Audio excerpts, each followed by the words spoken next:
Welcome to the Thursday edition of Fantasy Football Today. Here's what's coming up on the show. Fun show. Scott Miller makes a big mistake. We've got new coaches and coordinators to talk about. We have possibly a Rams quarterback competition. The big crux of the show will be projections, early projections, like Lamar Jackson is QB2 for Heath and not quite there for Chris, and a segment called Plans for Heath. Plans for Heath that Heath doesn't know about, but it's in the show. What's going on, Heath? We'll get to Chris. We'll bring on Chris in a moment. Hey, Heath, you ready for Plans for Heath? It's kind of funny because there are other people who have plans for me in the coming week and a half that I don't know about yet either. So yeah, my wife often has plans for me that I don't know about. So this is a very comfortable situation. All right. What's up, Chris? Chris, how was your first foray into NFL or football, fantasy football projections? It's really fun because the process, and obviously anybody who's listened to Heath go through this knows, but the process of doing that is very different from the process of just coming up with rankings. And so there are times when you come up with a result that you don't necessarily agree with. And I think that's valuable. I think it helps you test your assumptions. And you know, when you think someone like Cam Akers is going to be one of the big breakout stars for 2021, which I think is going to be a pretty much consensus opinion. And then you have him ranked where Heath and I seem to, based on the projections, you know, it definitely makes for some interesting talking points. All right. So I'll ask you, what do you do when your projections look a lot different than what your mental rankings, I guess, were before you did the projections? I'll ask you that after I tell you that today's episode is sponsored by Express. Express is all new and all about you. Check out Express for all the comfy, casual, and versatile styles for men. We'll tell you more about Express later on in the show. So I have some general questions for projections, but we can start with that. So you know, Cam Akers is going to be a breakout star. Then you run your projections, and he's not ranked as a breakout star, Chris. So then do you stay loyal to your projections, or do you adjust and say, nope, let's move him up? I think it's a bit of both. I think for my first draft of the rankings that we put on the site a couple weeks ago, I pretty much just went with what the projections say. And that's because, you know, we'll have 6 to 7 months to talk through those things. And, you know, it's not just the rankings that'll change, but it's the projections that'll change. And in Cam Akers' case, you know, I think a lot's going to depend on the passing game role. That's something that we've seen from the Rams in the past, that they've used their running backs in the passing game, but they didn't really this year. That was a pretty significant change really over the last 2 seasons. The usage of the Rams running backs in the passing game has really changed. And, that's going to play a significant part in whether Cam Akers is able to make this big leap, because I don't think he's going to be an especially efficient running back. Why? I assume Heath has a similar. Why wouldn't he be efficient? He was pretty efficient. He wasn't a particularly efficient rusher in college, and the Rams running game hasn't been particularly efficient over the last couple of seasons. So I think that's the combination there. And he was, you know, what did he finish the season with? And yards per carry fluctuates widely from year to year. But it just doesn't seem like as great of a situation as it once did. He was in the median range for yards per carry last year. 4.3 is right in the, it's just about average. Yeah. The other thing I will say, just in response to that question, even though it wasn't asked to me, is it's why.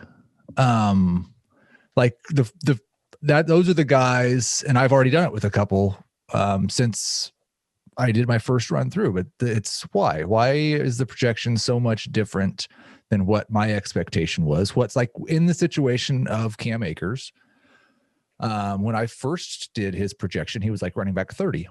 And I was looking more at his usage over the full season. And if you look at it just the regular season, you're like, it was only 4 or 5 games at the end of the year when Darrell Henderson was hurt, when he got 20 carries per game. But then there's 2 more in the playoffs as well.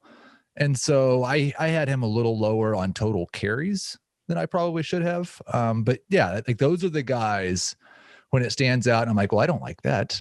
Those are the guys that you spend more time on. Yeah. Okay. Yeah. The Rams will be really interesting. You know, they got this quarterback controversy. They got a new offensive coordinator. They've been worse offensively. You look at Sean McVay, and let me just make sure, because I know we're going to talk about the Rams wide receivers, make sure I get this stat right. But they're scoring, their points per game in 4 years under McVay, 29.9, basically 30, 33 points per game, 24.6, 23.3. They've gone from first to second to 11th to 22nd in scoring. They were not bad in yards last year. They were 11th in yards, but they were 22nd in scoring, really bad in the red zone. But one thing they do pretty consistently, they get a lot of rushing touchdowns, which I don't know how that factors in for you guys, but that is something that you see. Like, that's one of the things I was just looking at. Their scoring has gone down, but their rushing touchdowns over the past 3 years, 23, 20, 19. That really has not been impacted as much. And that's kind of a reflection of Jared Goff's poor performance in terms of touchdown rate every year, except for one in his career. Yeah. And last year he was 9th in the NFL in pass attempts, 22nd in red zone pass attempts, 25th in green zone inside the 10-yard line pass attempts. So, that I always wonder, like, what if that changes? What if they start throwing more in the red zone and then the rushing touchdowns come down? There's a lot that you just can't know. So it can't be an easy exercise, I guess, to project and do rankings. Chris, I'll go back to you for this one. 2020 was the highest scoring season in NFL history. So do you expect more of the same in 2021? No, on the whole, I think scoring will probably go down. And I think the reasons why scoring was up were fairly predictable. This was something that we saw back in I think it was 2011 when there was the lockout for the NFL that was, didn't impact any games, but did impact training camp. And, that always seems to give the offense an edge. And that's what we saw, especially early on in the season. I think I want to say scoring actually sort of normalized as the season went on, but especially early on in the season, we were looking at some pretty gaudy numbers. You remember Dak Prescott was on pace for, I want to say, close to 6,500 passing yards before his injury. That definitely gave the offense an edge, and I think it will regress a little bit. But, the era that we're in with teams playing with so many offensive weapons on the field now, I think we're still going to see elevated scoring. Just, I would bet against it being another record. Heath, without revealing too much, since, this is somewhat proprietary information, how do you go about doing projections? I start on a team level. So, like, for instance, we were just talking about the Rams. They are one of the easier ones to look at the team level because even though the scoring's changed, a lot has stayed very similar. They have run between 1,055 and 1,088 plays each of the past 3 seasons. League median last year was 1,000. So I'm going to project the Rams to run more offensive plays. Then I look at their run-pass splits. Then I look at how were their targets divided up. Chris mentioned the running back targets for them, 71 and 62 each of the past 2 seasons. That's very, very low. Even 3 years ago, it was 97. That's considering they threw the ball 568 times. That's a low rate as well, just not as low. So that's where I start, is just with the play callers. It's more difficult. Obviously, we've got 1, 2, 3, 4, 5, I think 6 teams that do not currently have an offensive coordinator. Some of those I would say matter more than others. Like you said, a new offensive coordinator for the Rams. I'm not sure that matters. Right. If the Chiefs lost Eric Bieniemy, I don't think that would probably matter. It's Andy Reid. That's not fair to Eric Bieniemy. I think he brings something. I don't know if it would change the way that the philosophy is still right. Exactly. Yes. So that's where I start, and then I look at efficiency for players, career, past 3 years, and full season to make a projection on their efficiency for next year. How much do you change your projections whenever I give you an Azer stat? A lot? No, there are definitely Azer stats that have changed. Because I think, there's no doubt this conversation that we're going to have, I'm fully anticipating Chris and you both will say things that will change the projections. When you project 32 teams, 320 players or whatever in a matter of a week based on the same criteria, there should be certain splits that change your mind. No, mine are perfect as is, and I will not be adjusting them at all at any point. I don't know that when really players change teams. I think maybe here's an Azer stat. If Aaron Rodgers had he had a 9.3. I had this stat ready. I love it. Do it. Yeah. All right. So what was his touchdown rate? He had a 9.1% touchdown rate. His touchdown rate for his career is the second highest of all time, 6.3%. Okay. So if he had just been at his 6.3% touchdown rate, he would have thrown 33 touchdowns, which is 15 fewer than what he did. And he would have been the number 10 quarterback in 4-point, number 9 quarterback in 6-point per passing touchdown leagues. Instead of number 2 in 4-point, number 1, he would have been basically 10th or 9th if he had just been at his career touchdown rate. That's what makes him, I think, one of the most difficult players to project amongst guys that we have a bunch of information on, because he is one of the greatest quarterbacks of all time. His career efficiency is exceptionally good. His 2 years before last year were mediocre at best. And the one thing we talked about going into last year when we were kind of poo-pooing Aaron Rodgers is, man, the Packers are sure behaving like a team that wants to be a lot more run heavy than they have been with Aaron Rodgers at quarterback. And they were a lot more run heavy, and he threw 40 touchdown passes, so it didn't matter. Yeah. And that's, that's one that there were a lot of numbers going around last offseason about how the Packers had one of the highest rushing touchdown rates in the NFL, and how that was likely to regress. And I think they're probably going to regress a little bit in the opposite direction. I think the offense probably won't be quite as good next season as well. But having said all that, I think he has the third highest touchdown projection for any quarterback for me, and he certainly doesn't have the third most pass attempts projected. No, and the other thing about that is okay, so if he would have scored like 390 points last year in 6-point per passing touchdown leagues with his career touchdown rate. It's Aaron Rodgers we're talking about here. And that, like I said, that would have made him about QB9 in 2020, but QB3 in 2019. So even if he throws he's not a huge yards guy always, he doesn't throw that much, but if he throws for 33 touchdowns, he hardly ever throws interceptions. It's really, unless everybody else, because last year the quarterback position was just elevated so much, has another amazing year. He's not going to be like QB9 with a 6.3 touchdown rate, 6.3% touchdown rate. That's just what it would have been in this crazy record-setting year. All right, I want to get into more specifics a little bit later. Just tell me, toughest team to project. Heath, toughest team to project. Well, now or later, once we get more information, like the one sneaky, I'm going to say sneaky tough team to project is one of the two teams left, Tampa Bay. I really hadn't considered that Leonard Fournette, Chris Godwin, Antonio Brown, Rob Gronkowski, and like a third of their defense are all free agents. Yeah. No, all right. I think they were pretty tough to project as is, because one, they added Antonio Brown midseason and his role fluctuated as they went on. Mike Evans' role fluctuated as the season went on. Chris Godwin missed a pretty significant amount of time. And Leonard Fournette, I mean, presumably they don't bring Leonard Fournette back, but, right now I'm projecting them as if they have both, and they're the same guy to me, Leonard Fournette and Ronald Jones. So, as we've seen over the last 5 weeks, the usage of those two guys, and really we saw it during the season, Ronald Jones and Leonard Fournette, their usage kind of changed fairly consistently throughout the season. Yeah, arguably the most annoying thing in fantasy this year. It's the Tampa Bay running game. All right, we will get into Rams wide receivers, most of the elite quarterbacks, Panthers wide receivers, Christian McCaffrey, AJ Brown, guys like that in a little bit. Time for plans for Heath. We were talking yesterday about what to do after the Super Bowl. We'd like to have a podcast like right after the game, even if it's a quick one, just to sort of give our thoughts. Some football thoughts. This is a bad idea. And we thought, well, if the Chiefs win, maybe we should have Heath on. If the Chiefs lose, we probably don't want to have Heath on. Now, I know there's going to be, it's going to be a long day of barbecuing and drinking. Okay.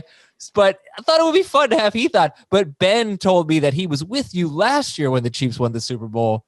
And Ben, what did you say Heath was doing after they won? Running around in the backyard, holding many different kids, and going near the water, extremely close to the water, and celebrating. It was a good time. Yeah, but this will be a second in a row. So like the novelty will have worn off. It probably won't even make you that happy. Will be a much different situation. It's weird to look back because that was like a month before things got shut down. Yep. We had 25 people maybe in our house. Well, that gives me anxiety now. Yeah. And I will probably put the meat on the smoker about 4 a.m. and my smoker doesn't work without alcohol. It just doesn't. I've tried it. It doesn't work. So I think me being on a podcast after the game is a bad idea.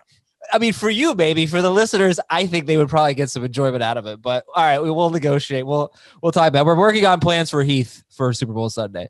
Watch the full-length podcast on YouTube, youtube.com/fantasy football today, or you can watch on demand on the CBS Sports app on OTT devices.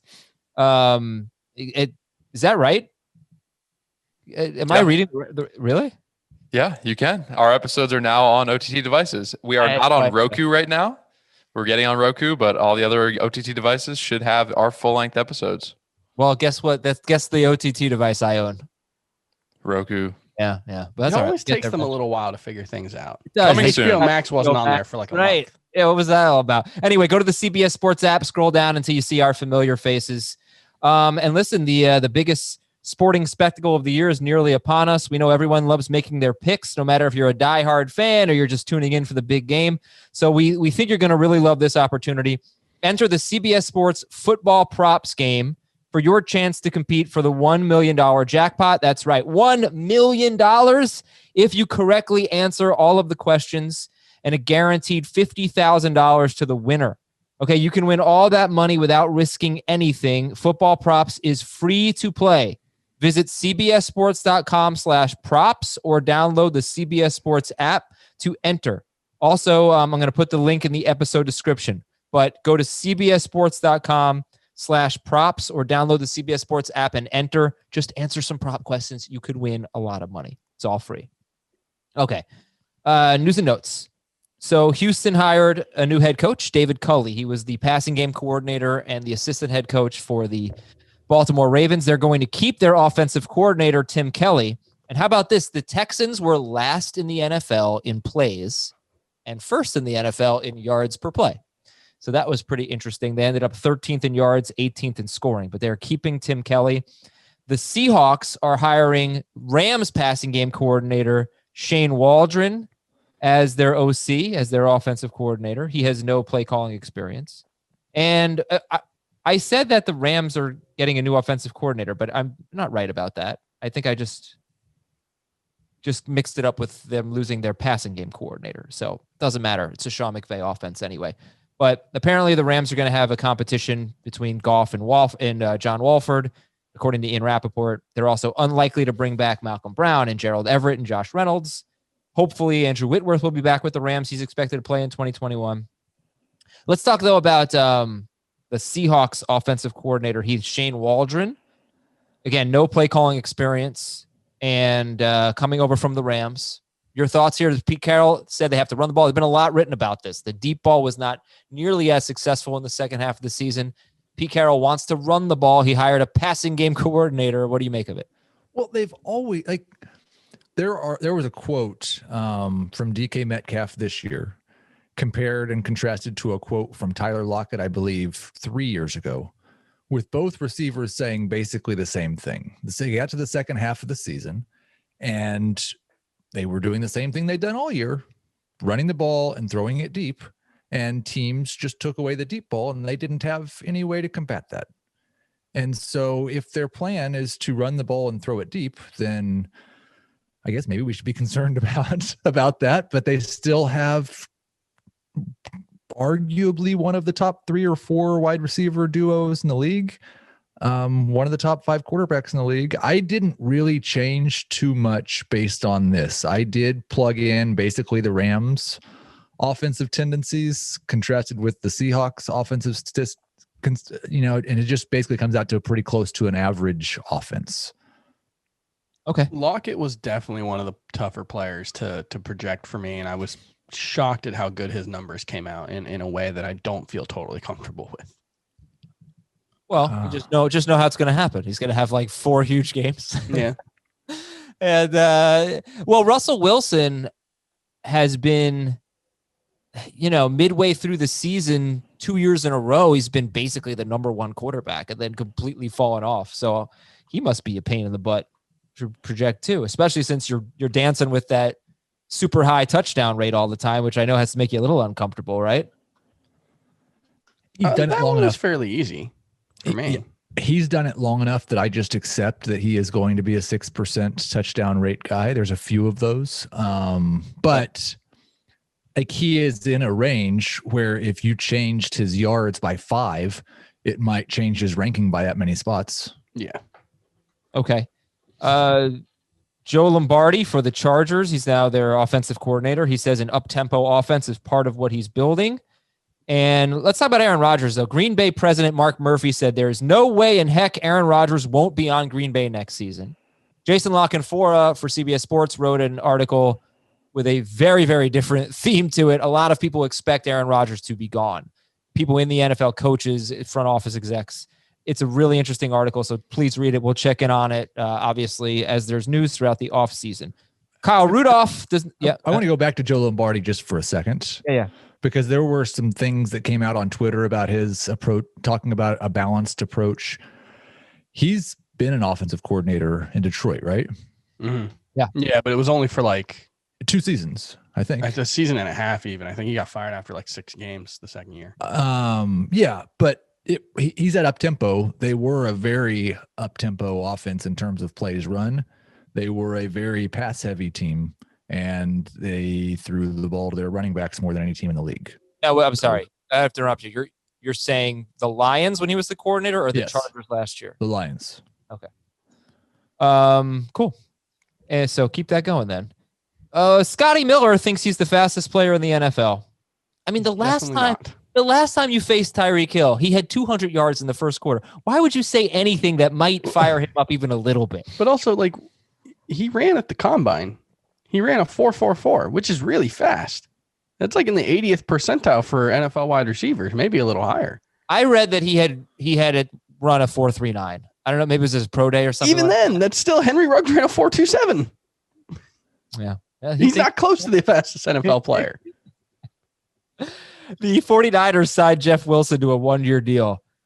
Heath, who do you think the number 1 running back for the Niners will be next year? Maybe Scotty Miller is the fastest because when he got into a race, he would just grit his way to win the race. So that would make him the fastest. I currently have Raheem Mostert projected as the best running back, but neither of them are. I don't think either 49ers running back came in my top 25. Chris? Same. I have them very close to one another. And Catherine Terrell of The Athletic covers the Saints, expects the Saints to move on from Jared Cook. All right, so let's go to our projections here. And we'll start with some of Heath's. And obviously Chris will weigh in on all of these. But David Johnson, what do you want to start with, actually? One of the things you told me is David Johnson's the top 15 PPR running back. Matt Ryan, you want to talk about his pass attempts going from Dirk Cutter to Arthur Smith. Rams wide receivers, Panthers wide receivers, Lamar Jackson, QB2. What do you want to start with? Oh, you said them all. I don't think the David Johnson one means anything. It's just the type of thing that sticks out. That he was actually not awful next year. And it seems like with his contract and the Texans situation, he's probably going to be their starting running back next year. And he's probably going to fall the 5th or 6th round in the running back dead zone. And if he's there in the 5th or 6th round, I'm probably going to draft him. That's all it is about David Johnson. He did come out at number 16 in my projections. He will not be ranked in my top 20. But that's that. The Matt Ryan one, I think, is one of the more interesting. 617 pass attempts for him the last 3 years. That's 151 more pass attempts per year than Ryan Tannehill averaged under Arthur Smith. Now, I don't think with Julio Jones and Calvin Ridley, you're going to go in there and turn in that defense, which is sometimes awesome and sometimes awful. And those running backs, you're going to turn the team into that. But I do project them to be amongst the most run-heavy teams in football next year because that's how I like. It's the same reason that I did with the Browns and Kevin Stefanski last year. But they had good running backs. I would anticipate that the Falcons are going to have a different running back than Ito Smith and Quadri Allison going into the next season. I have Matt Ryan currently at 512 pass attempts. That's again, like a 15% increase over what Arthur Smith has called historically. But that's bad news for the Falcons in general. It means Matt Ryan's not a top 18 quarterback. And when you got Ridley and Julio, it means that they're probably not as high as Chris has them. Yes, I do have Matt Ryan projected for his fewest pass attempts since 2017. It's about 80 more than Heath has them projected for. I think, like, yes, I understand what Arthur Smith has done with the Tennessee Titans, but the Tennessee Titans personnel is very different than the Falcons personnel. The situations are very different. And I think, generally speaking, offensive coordinators, the good ones, and I assume Arthur Smith is a good one, they'll tailor their offense to the guys that they have. And I don't think taking 80 plays away from Matt Ryan and giving them to whoever the running back is the right decision. But I don't know that for sure. Right. This is a guessing thing. The thing that scares me the most, I think, about the pass attempts is that the Titans defense was pretty much awful last year. And they still didn't really throw the ball. Yeah. They were so committed to the run. I mean, you'd see games where they're trailing late in the game and every team throws basically except for the Titans. Derrick Henry, he's a big play guy, and they're, a way to get back into the game. It is interesting. Atlanta's defense gave up just 23 points per game after the Dan Quinn firing. The last 11 games, they went 4-7 compared to 0-5. First 5 games, they gave up 32.2 points per game. They also faced Seattle, Dallas, and Green Bay in there. The last 11 games, 23 points per game, which is pretty good. But even in those games, Matt Ryan was on pace for 614 pass attempts, which would have led the NFL, and he did lead the NFL in and that's like, again, speaking of offensive coordinators, that's what Dirk Cutter does. Yeah. That's what he always does. So he's going from the guy that always throws it 600 times to the guy that never throws it 500. It's a big guessing game. I think there's at least 2 more that are good. The Cooper Kupp last year, basically except for the running game and a strange turn in touchdown usage, was better than Robert Woods. I'm not saying I'm going to rank Cooper Kupp higher than Robert Woods. They're much closer though than I anticipated. Kupp averaged more targets, catches, and yards per game than Woods. And the prior 2 or 3 years, it was pretty clear that Cooper Kupp was the guy that was used in the red zone and Robert Woods couldn't ever score touchdowns. So I think, like, I've got them very, very close. I think I have Woods at 11 and Kupp at 15, but that probably means I'm going to draft a lot of Cooper Kupp. You have them both as top 15 receivers? I do. That would change if Goff, obviously.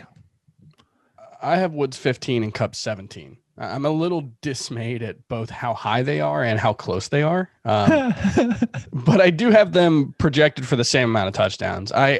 I generally think, I'm not surprised that Cooper Kupp had a down touchdown season. I feel like that was, like, he's had basically 2 seasons where he scored a higher share of touchdowns than you would expect given his overall usage, and 2 seasons where he hasn't. So my assumption is he's just kind of a normal touchdown guy who's had a lot of, outlier seasons both ways.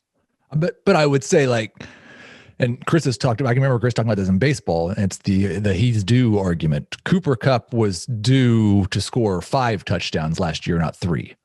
Like, even with his regression, it wasn't that he should have had that bad of a touchdown season. Right. And I think the thing there is that they're just, because they're on the same team, you're probably going to see more often than not a give and take. It's not going to be, they probably won't both score the 7 touchdowns I have them projected for next season, because generally speaking, every touchdown Robert Woods scores is one that Cooper Kupp can't, and vice versa. Kupp did lead the team. I'll give you a few stats here and you guys can react. Kupp led the team in red zone and green zone targets, but very, very close.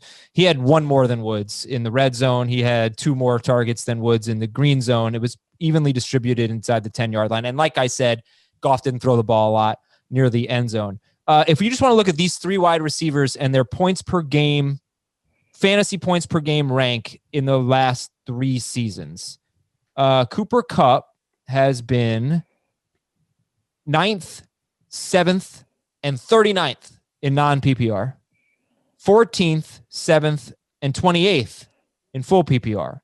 And he was so low this year because he didn't score touchdowns. He was on pace for 98 catches, over 1,000 yards, but only 3 touchdowns.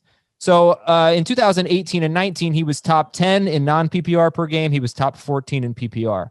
Robert Woods has not been quite as high. He's been 14th, 28th, and 19th. And 17th, 14th, and 18th in PPR. 14th, 28th, 19th in non, 17th, 14th, and 18th. Very consistent, Robert Woods. 3 years in a row on a per-game basis, ranked 14th through 18th in points per game, or finished 14th through 18th in points per game in PPR. So that's just a little perspective for you, and that's kind of where you guys have him ranked, right? Right in that range. Yeah. And the biggest difference is the touchdowns. One thing at wide receiver is the difference between the tiers, especially outside of like the top 5 or so. You're talking about relatively small margins. So, finishing 14th one year and the other guy finishing 22nd, they were probably only separated by a handful of points. And one thing I do have in my projections that I think some people may not think, I don't generally like rushing production for wide receivers, but kind of like Tyreek Hill, we're going on 3 straight years now where Robert Woods has at least 17 extra fantasy points in the running game. Last year, it was 28, I think. So I don't think you should project him for 0 fantasy points in the rushing game. I think that's one advantage he has on other receivers. The final one that I think kind of stood out to me was Patrick Mahomes. And obviously, I think everyone will have him number 1 at quarterback. I'm kind of coming around on the idea that he should maybe be a 2nd-round pick instead of a 3rd-round pick. On a per-game basis over the last 3 years, he's been almost 4 fantasy points better than any other active quarterback. You have to say that because Andrew Luck played half a season and averaged like 28 fantasy points per game and still shows up. But I kind of think maybe he's just worth it. Okay, but so give me that stat again of the last 3 years. 3.8 more fantasy points per game than any other quarterback. In 6-point per passing touchdown leagues? Correct. But then now I'll ask you a process question because he hasn't been that in the last 2 years. If you were to remove his record-setting year 3 seasons ago, you just look at the last 2 years, I don't even know if he's the number 1 quarterback. He hasn't been number 1 per game in either of those 2 seasons. So like last year, and it's frustrating to me because you can look at 3 different sources for our scoring and see 3 different decimal answers. But right now, I've got Rodgers, Mahomes, Allen, and Dak, if you wanted to count him, all basically within a half of a fantasy point per game at 29 point, whatever your number happens to show. Yeah, I don't get it. I don't understand. I think it's just fumbles. I think some of them don't have the fumble category. Right. But those were 4 of the 6 seasons over the past 4 of the 6 quarterbacks over the past 3 years to score that many fantasy points. Mahomes was 2nd or 3rd on a per game basis last year. He was 4th or 5th over the last 3 years. And one of the other top 5 was also him. I think the sort of simplified way to do it is to make another baseball analogy. It's like Mike Trout in fantasy. He doesn't always finish as the number 1 quarterback, but it takes an outlier season from Josh Allen. But it takes an outlier season from Dak Prescott. We're not arguing that Mahomes should be 1. It's that Heath said he should be in the 2nd round. Yeah. So how much higher? Because Trout is always, like if he's number 1, okay, you're comparing him to like who's going to be number 2? Is it Mookie Betts? But how much farther down is the next quarterback, I guess, Yeah, I think the difference between number 1 at QB for me, and there's a difference between how I value them in the top 200 and how I value them in fantasy points. But the gap between them, number 1 and number 2, is about the same as number 2 to number 10 or so for me. But I still have Mahomes more in like the 4th round range. Okay. I want to get to, I think the next group of quarterbacks is really interesting. Chris has Kyler Murray, Aaron Rodgers, Josh Allen, and Russell Wilson basically tied. And then he has Lamar Jackson just behind them. Heath has Lamar Jackson as QB2. So let's talk about that. But right now, I'm going to tell you, it's 2021, and you got to kick your new year off with some serious fashion. All right, upgrade your wardrobe. Go to express.com or go to an Express store and start shopping. Get an all new look. And now I've got the most comfortable shirt in my entire wardrobe on me right now. This is an Express sweater. It's awesome. It's cold up here, by the way. Very warm, very comfortable. I plan on napping in this a little bit later because it is basically like wearing a blanket. I've also got Express socks on. My wife made fun of me for having gray socks, gray pants, and a gray sweater on today. That is okay. 2 of those 3 items are from Express, and they are extremely comfortable in keeping me warm. I also have a t-shirt. I've got pants. I've got a sports coat. I've got a cool weather jacket.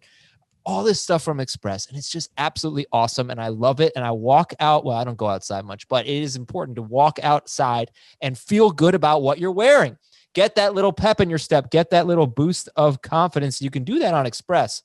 And another thing I like about Express is versatility. When you buy something from Express, it's going to work with other things in your wardrobe. It's going to work for different types of occasions.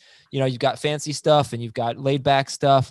Then you've got these kind of in between things, a lot of, that just work with different types of occasions. So there's a lot of versatility and a lot of comfort. Check out the jeans on Express, by the way, the Luxe Comfort Denim Jeans, extra stretch, super soft fabric, as comfortable as your favorite sweats.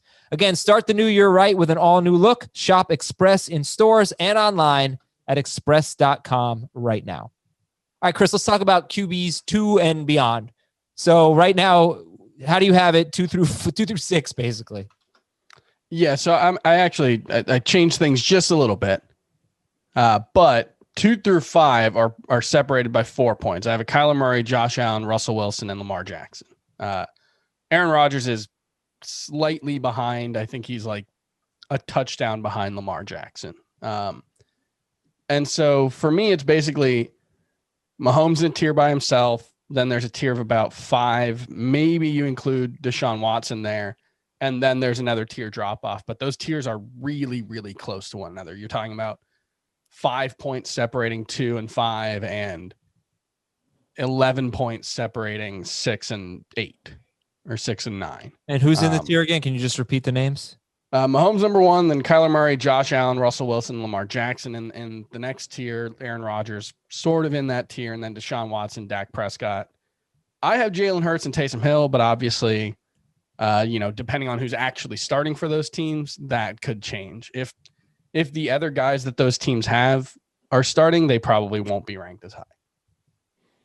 I'll follow up. Why Dak Prescott outside of that second tier? He was, look at this. His first 4 games, he got hurt in week 5. Yep. His first 4 games, he's on pace for 6,760 yards, 36 touchdowns, 12 interceptions, plus another 344 rushing yards and 12 rushing touchdowns. So when you go back, by the way, people, when you look at points per game, Dak Prescott's got, like half a game against the Giants, or he didn't do very well. Before that, he may have been better than I'm guessing he was better than anyone in terms of points per game in just those 4 games. Yeah, he had partially it's that I don't think he's going to throw the ball 800 times, which is what he was on pace for after the first 4 games. And when you look at it on a per play basis, the touchdown rate was a little lower than what we've gotten used to. What he was doing wasn't totally sustainable, and sure, they're not going to have to be as aggressive. If you remember early on, they were trailing in pretty much every game by fairly big numbers. And so they, he was throwing the ball 39, 47, 57, 58 times, and then 21 in that game against the Giants. Yeah. No, I'm just saying, why isn't he not with the second tier? I'm not saying why isn't he the number one quarterback. I'm saying why is he behind Kyler, Wilson, and Allen, and who's the other guy? Not Rodgers. Well, he's projected for the second fewest rushing yards among that group, and he's a good rushing quarterback, but it's mostly what he does in the red zone. And I do have him projected for 4 rushing touchdowns. That's a healthy number, but comparing it to Josh Allen, Kyler Murray, Lamar Jackson, those guys are all better runners than him, and then Aaron Rodgers. I just think he'll be a more efficient quarterback than Dak Prescott. It's so interesting because I was trying to parse these, and I think it's 7 guys for me and they're not quite as close in some areas as Chris has them, and I've got Rodgers behind the group, but compare, it's just how much of last year was even kind of real. But when I'm looking at on a per game basis in 2018, Deshaun Watson was second at 24 points per game. In 2019, he was second at 24.9 points per game. Yeah. Last year, Deshaun Watson scored 27.1 and fell down to 6th or 7th. Yeah. So and you look at it, and with somebody like Rodgers over the best 3 seasons, his second best season is 22.7 fantasy points per game. Josh Allen's second best season is 20.5. These guys made this huge leap from what they've been doing last year when Dak and Watson were considerably better than them the year before. Wilson's been considerably better than them the 2 years prior. And I'm not saying that some of these things that changed last year aren't things that should just maybe the same in 2021, but it is putting a lot of weight into 2020 to put Allen and Rodgers considerably ahead of Watson and Dak. That's totally fair. It's a really hard question to answer. And the problem is I do have a significant amount of regression baked in for both of them. Yeah. Kyler, the thing that really frightens me is he's entering his 3rd year. So the fact that he, took a step forward, that's not necessarily surprising. I have him projected for almost 200 fewer rushing yards than he got this season. That's probably the place where he's most predictable, I guess. And the place where he has the most room to grow is obviously as a passer. That passing game actually wasn't all that good this season. And you can say that maybe that'll remain the case, but it's also certainly possible that he takes another step forward as a passer. And, I think when you put those things together, I think Kyler Murray probably has, south of Patrick Mahomes, maybe the most realistic upside for anyone. And Josh Allen, I was a big Josh Allen skeptic, but it never fell off. I kept expecting something to fall off. I kept expecting, he's going to get exposed in the playoffs. And it just never happened. And at some point, the combination of him being a dominant red zone force and having, I think arguably the best receiving core in the NFL, it's just really hard it was really hard for me to get him lower than he is. Even though I did try at various points. And, what'll be interesting to see if they move on from John Brown, which I think is likely. He carries a very small dead cap hit, and they have, I think, the 5th most amount of money on their wide receiving core. So I would think they might move on, except that Gabriel Davis was really awesome as a rookie. And, I think he might be ready to just step in and take on a bigger role without them losing much. So, sorry, this fits into the conversation. I wasn't trying to step on what you were saying. And maybe Adam said this in the news and I just didn't hear it, but Deshaun Watson has officially requested a trade. Yes. Oh no, I did not say that. Yeah, his projections are obviously up in the air depending on where he ends up. But Josh Allen, we got to talk about Lamar Jackson in this discussion too. First of all, let me say this. Okay, let's talk Kyler Murray real quick. Kyler Murray You look at the final numbers, and Chris mentioned the passing production wasn't that good. It wasn't great. 3,971 yards, 26 touchdowns, 12 picks. That's really not great in 16 games. But before the sprained AC joint, he was on pace for 4,222 yards, 30 touchdowns, 14 interceptions, which is a lot. But you'll take, 4,200 yards and 30 touchdowns. If you give me that from Kyler Murray, I think he'd be my number 2 quarterback. Here's the thing, and I have Kyler currently projected ahead of Deshaun Watson and Dak Prescott.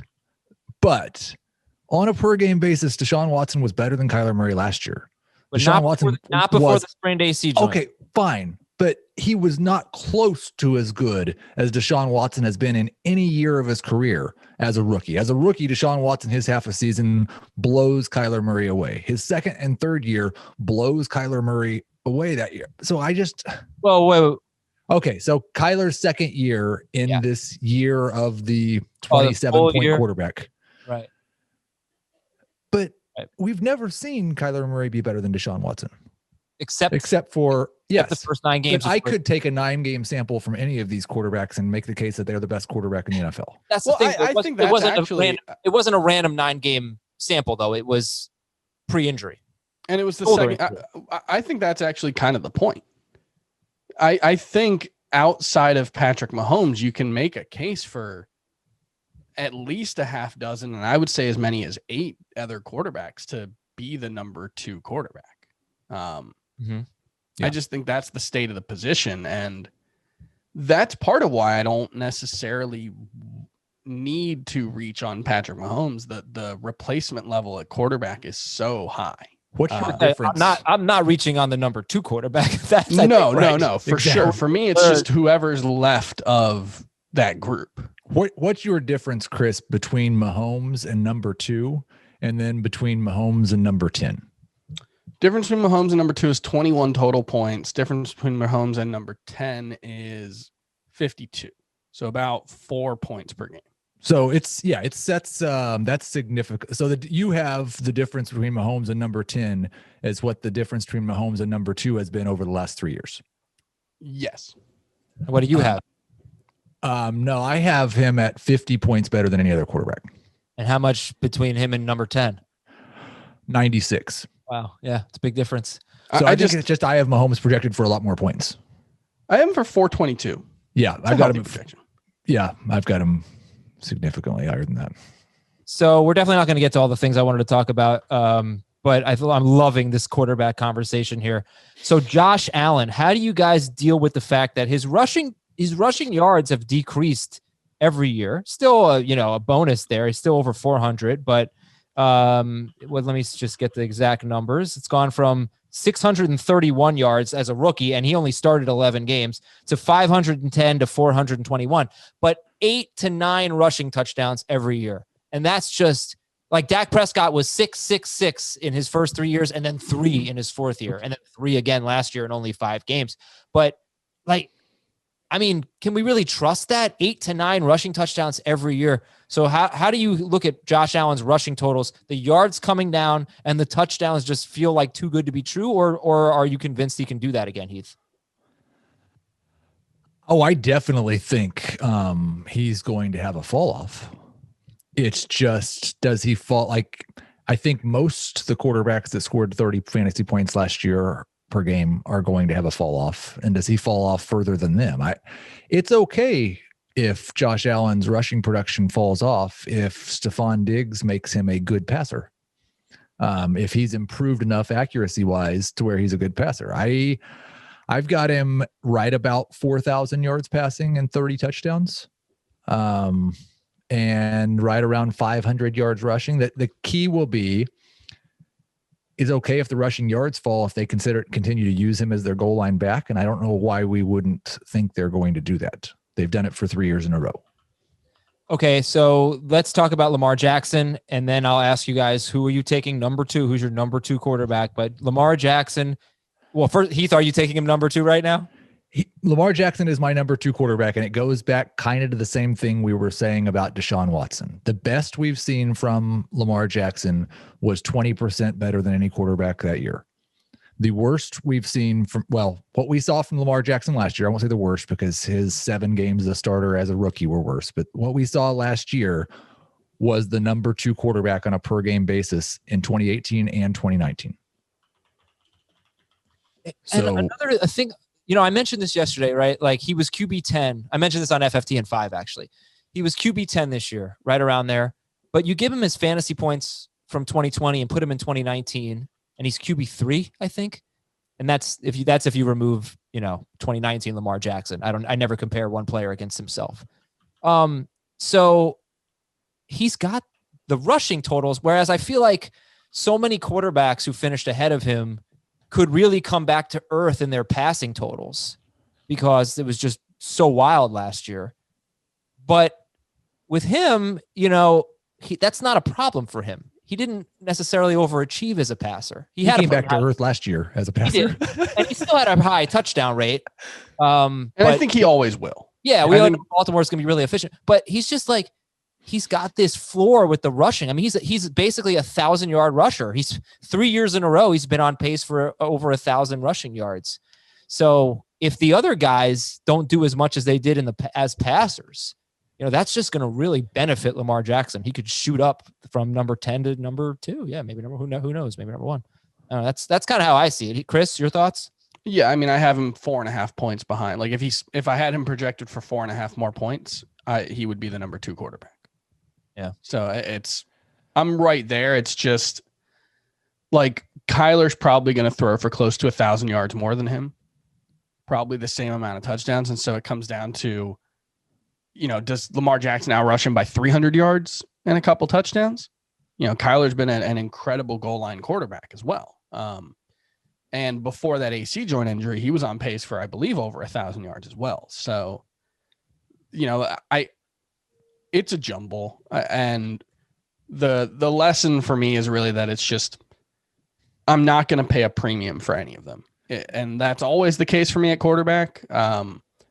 But I legitimately think there could be 10 quarterbacks in 2020 who average 25 fantasy points per game. What do you have for Kyler and Lamar's passing touchdowns? Because I think that's like the same. Yeah.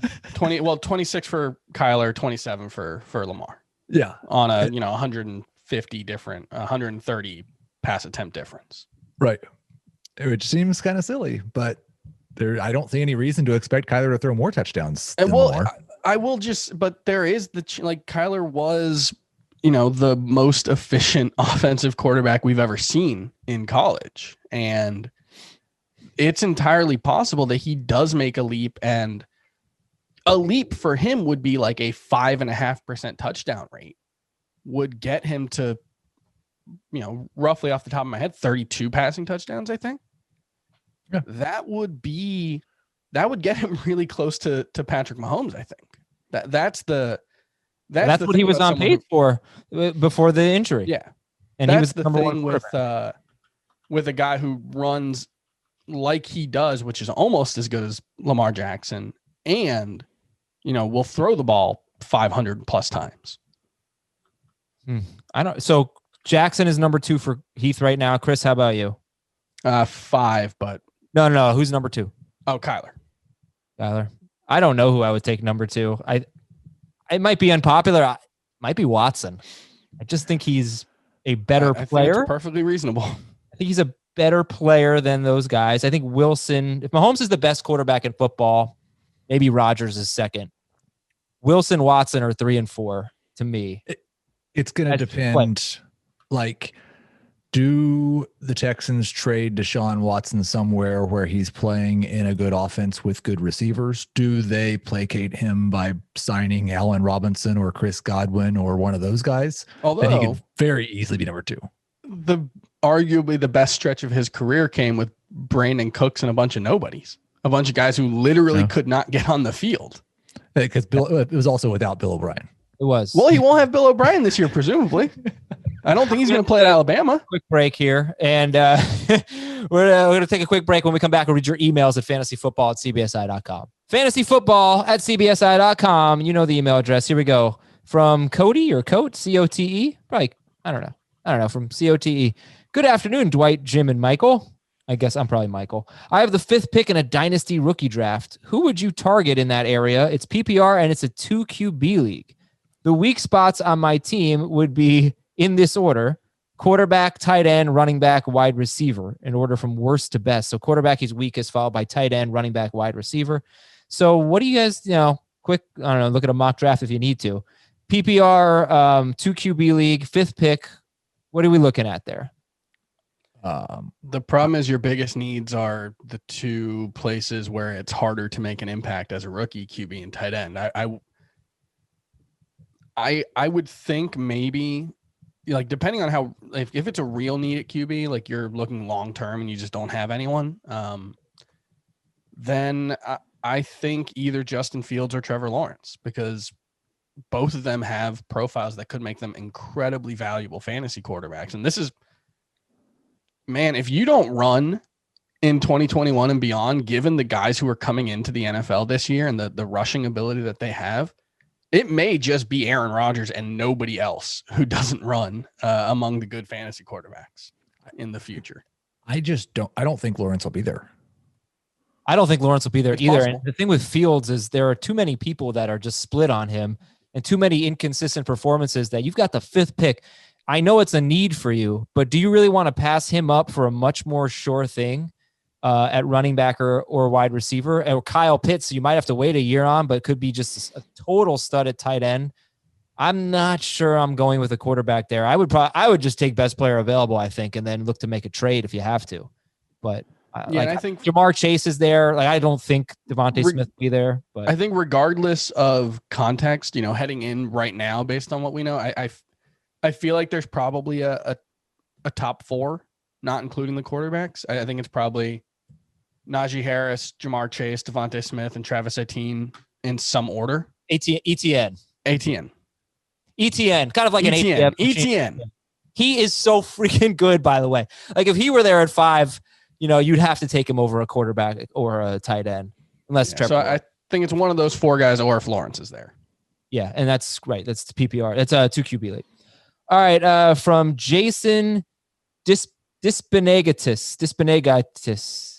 He even gave me the phonetics that I still can't pronounce. I mean, it's right there. The phonetics are right there. That's the whole point. Yeah, but he didn't tell me which syllable to emphasize. Like, he's got to put one of those syllables in caps. Dispinagitis. Just say them all exactly the same. No, there's always an emphasis. No, not this name. Okay. Dear Tom, Chris, Rob, Mike, and Cameron. Tom, Chris, Rob, Mike, and Cameron. No idea. I'm the commissioner, and I, as well as other managers, would like to switch our league from a standard draft / waiver wire priority over to an auction and fab league, or a salary cap and fab league. The wrinkle is that it's a 3-player max keeper league. How do I accommodate the values for some players like Darren Waller in the 5th round, Eckler in the 3rd, McCaffrey in the 2nd?